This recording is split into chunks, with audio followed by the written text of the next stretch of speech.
Hello नमस्कार दोस्तों, मैं पायल लेके आई हूँ आज 10 खबरें फटाफट।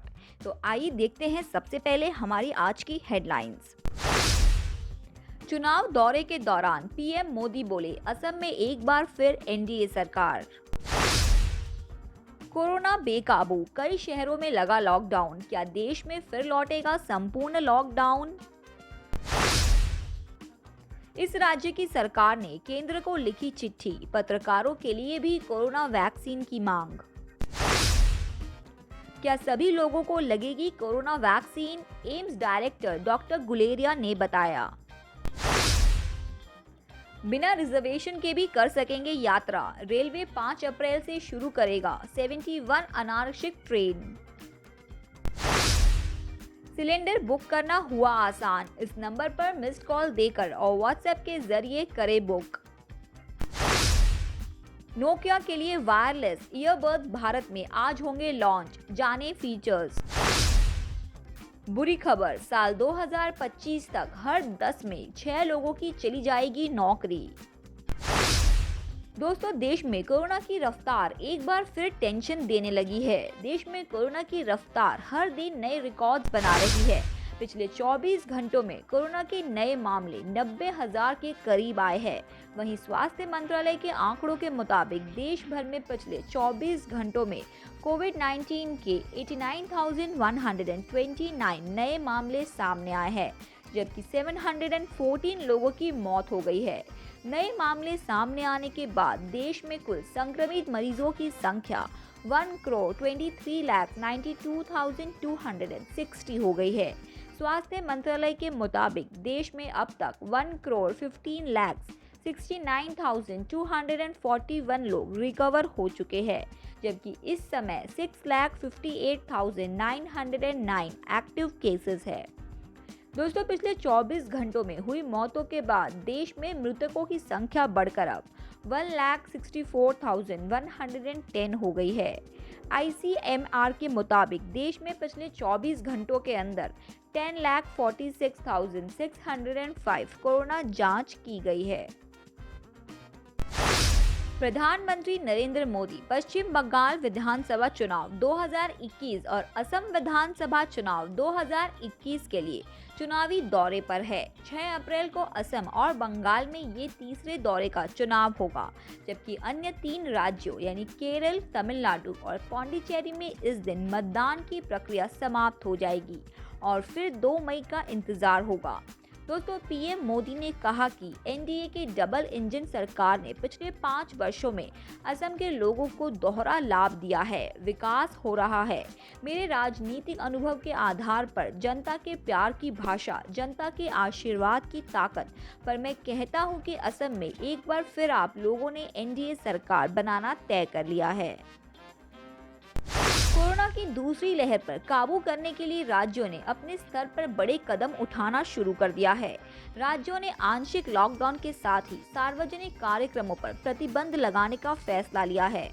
महाराष्ट्र के पुणे में 7 दिन तक बार, रेस्टोरेंट्स, होटल और धार्मिक स्थल पूरी तरीके से बंद रहेंगे। वहीं छत्तीसगढ़ के दुर्ग में 6 से 14 अप्रैल तक संपूर्ण लॉकडाउन लग गया है। इसके अलावा मध्य प्रदेश सरकार ने राज्य के 4 जिलों में लॉकडाउन लगा दिया है। उत्तर प्रदेश में कोरोना के बढ़ते मामलों को देखते हुए सख्ती बरती जा रही है। मुख्यमंत्री योगी आदित्यनाथ ने कहा 8 तक के सभी सरकारी और निजी स्कूलों को 11 अप्रैल तक बंद रखने के निर्देश दिए गए हैं।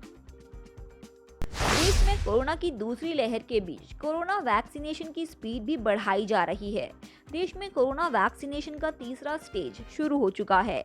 ऐसे में सभी लोगों के मन में ये सवाल है कि क्या देश भर में सभी को कोरोना वैक्सीन लगाई जाएगी। कोरोना वैक्सीनेशन को लेकर एम्स दिल्ली के डायरेक्टर रणदीप गुलेरिया का कहना है कि अधिक से अधिक लोगों को वैक्सीन लगाना समय की जरूरत है। धीरे धीरे इसे कम उम्र समूह के लोगों के लिए भी खोलना चाहिए। हम एक बहुत बड़े देश में हैं और अगर हम कहें कि हम पूरी वयस्क आबादी का टीकाकरण करना चाहते हैं तो इसका मतलब होगा कि करीब 1 अरब लोगों के लिए वैक्सीन लगानी पड़ेगी। दोस्तों, असम सरकार ने मंत्री और भाजपा नेता हिमंत बिस्व शर्मा ने निर्वाचन आयोग द्वारा खुद पर चुनाव प्रचार करने से रोक लगाने के फैसले पर हाई कोर्ट का रुख किया है। बता दें, चुनाव आयोग ने शर्मा और बोडोलैंड पीपुल्स फ्रंट के अध्यक्ष एम मालिहारी के खिलाफ कथित रूप से धमकी भरे बयान देने के मामले में तत्काल प्रभाव से 48 घंटे तक चुनाव प्रचार करने से रोक दिया था। चुनाव आयोग ने अपने आदेश में कहा था, आयोग हिमंत बिस्व शर्मा के बयानों की कड़ी निंदा करता है। आयोग 2 अप्रैल तक तत्काल प्रभाव से 48 घंटों के लिए उनके कोई सार्वजनिक सभा करने, सार्वजनिक जुलूस निकालने, रैलियां करने, रोड शो, साक्षात्कार देने और मीडिया में सार्वजनिक बयान देने पर रोक लगाता है। छत्तीसगढ़ सरकार ने केंद्र को एक चिट्ठी लिखी है जिसमें पत्रकारों के लिए भी कोरोना वैक्सीन देने की मांग की गई है। प्रदेश के स्वास्थ्य मंत्री टी.एस. सिंहदेव ने अपने पत्र में कोरोना के मामलों में वृद्धि का हवाला देते हुए पत्रकारों को टीकाकरण अभियान का हिस्सा बनाने की मांग की है। उन्होंने केंद्रीय स्वास्थ्य एवं परिवार कल्याण मंत्री डॉक्टर हर्षवर्धन को चिट्ठी लिखी है कि दुर्ग जिला कलेक्टर द्वारा कोरोना के मामलों में वृद्धि को देखते हुए 6 अप्रैल से 14 अप्रैल तक पूर्ण लॉकडाउन की घोषणा का भी जिक्र किया है। एक आधिकारिक बयान में कहा गया है कि मुख्यमंत्री भूपेश बघेल ने स्थानीय स्तर पर स्थिति को ध्यान में रखते हुए जिला कलेक्टर को अपनी अपनी जिलों में लॉकडाउन का फैसला करने का आदेश दिया है। दोस्तों, केंद्र सरकार ने पेट्रोल डीजल के दामों में लगातार चौथे दिन कोई बदलाव नहीं किया है। तेल में दामों में आखिरी बदलाव 30 मार्च को किया गया था।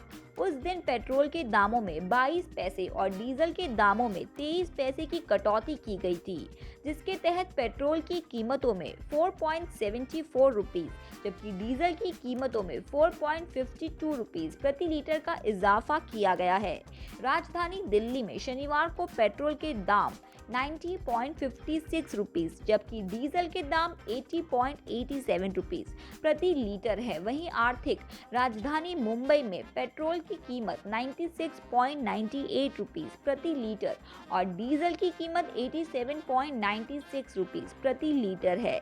चेन्नई में पेट्रोल की कीमत 92.58 रुपीस प्रति लीटर जबकि डीजल की कीमत 85.88 रुपीस प्रति लीटर की दर से बेचा जा रहा है। नोकिया भारत में 5 अप्रैल को एक नया ऑडियो प्रोडक्ट लॉन्च करने जा रहा है। इसकी जानकारी फ्लिपकार्ट पर दी गई है। ई-कॉमर्स प्लेटफॉर्म पर जारी किए गए बैनर के मुताबिक इस अपकमिंग ऑडियो डिवाइस में ऐसी टेक्नोलॉजी दी गई है जिससे प्योर साउंड मिलेगा। साथ ही यहाँ ये भी बताया गया है कि इसे बारिश में, भीड़ भाड़ वाली जगहों में, गेमिंग के दौरान और वर्कआउट के दौरान भी इस्तेमाल किया जा सकता है। इस टीजर पेज में एक वीडियो भी जारी किया गया है। इससे साफ है कि ये upcoming audio product TWS headset होगा। साथ ही इसमें ANC का भी फीचर मिलेगा। इंडियन रेलवे यात्रियों की सुविधा के लिए लगातार ट्रेनों की संख्या में बढ़ोतरी कर रहे हैं। आए दिन नई स्पेशल ट्रेनों के परिचालन की घोषणा की जा रही है ताकि यात्रियों को ज्यादा से ज्यादा यात्रा विकल्प मिल सके। इस कड़ी में उत्तर रेलवे ने 5 अप्रैल से 71 अनारक्षित ट्रेन शुरू करने की घोषणा की है। हालांकि इन ट्रेनों में सफर के दौरान रेल यात्रियों को रेल मंत्रालय द्वारा जारी कोरोना के नियमों का पालन भी करना होगा। रेल मंत्री पीयूष गोयल ने ट्वीट कर इसकी जानकारी दी है। रेलवे ने इन 71 ट्रेनों की लिस्ट भी जारी कर दी है। पीयूष गोयल ने ट्वीट कर कहा है कि ये ट्रेनें यात्रियों की सुरक्षित और आरामदायक सफर का सुनिश्चित करेंगी। दोस्तों, कोरोना महामारी के चलते दुनिया भर में लाखों करोड़ों लोगों को नौकरी से हाथ धोना पड़ेगा। अब भी नौकरी पर संकट बरकरार है। जी हां, अब एक और चौंकाने वाली रिपोर्ट सामने आई है। दरअसल वर्ल्ड इकोनॉमिक फोरम की रिपोर्ट के मुताबिक साल 2025 तक हर 10 में से 6 लोगों की नौकरी चली जाएंगी। इसकी वजह काम में मशीनों और इंसानों द्वारा काम में लगने वाले समय को बताया जा रहा है। रिपोर्ट्स में बताया गया है कि कोरोना से पहले और कोरोना के दौरान मशीनों के इस्तेमाल में तेजी आई है। इसके चलते ज़्यादा से ज़्यादा लोगों को नौकरी से हाथ धोना पड़ेगा। वहीं 56% लोगों को लगता है कि ये भविष्य में भी लंबे समय तक के लिए रोजगार के विकल्प हासिल कर पाएंगे। ग्राहक अब सिर्फ एक मिस्ड कॉल देकर अपना एलपीजी सिलेंडर बुक करा सकते हैं। जी हाँ दोस्तों, इसके अलावा व्हाट्सएप के जरिए भी एलपीजी सिलेंडर बुक करा सकते हैं। हालांकि ये सुविधा अभी केवल इंडियन ऑयल की इंडियन गैस के ग्राहकों को ही मिलेगी। इंडियन गैस के ग्राहक अब एलपीजी सिलेंडर भराने को लेकर बुकिंग महज एक मिस्ड कॉल देकर करा सकते हैं। ग्राहक अब अपने रजिस्टर्ड मोबाइल नंबर से बिना पैसे खर्च किए मिस्ड कॉल देकर सिलेंडर बुक कर सकेंगे। एलपीजी ग्राहक सिलेंडर भराने को लेकर देश में कहीं से भी एक मिस्ड कॉल नंबर 8454955555 पर करके गैस सिलेंडर बुक करा सकते हैं। साथ ही ग्राहकों को कॉल के लिए कोई शुल्क भी नहीं देना पड़ेगा। तो दोस्तों, आपको ये खबरें कैसी लगी कमेंट सेक्शन पे लिख के हमें ज़रूर बताएं। वीडियो पसंद आने पे अपने फ्रेंड्स और फैमिली के साथ शेयर करना ना भूलें। साथ ही हमारे चैनल को सब्सक्राइब करना भी ना भूलें। धन्यवाद।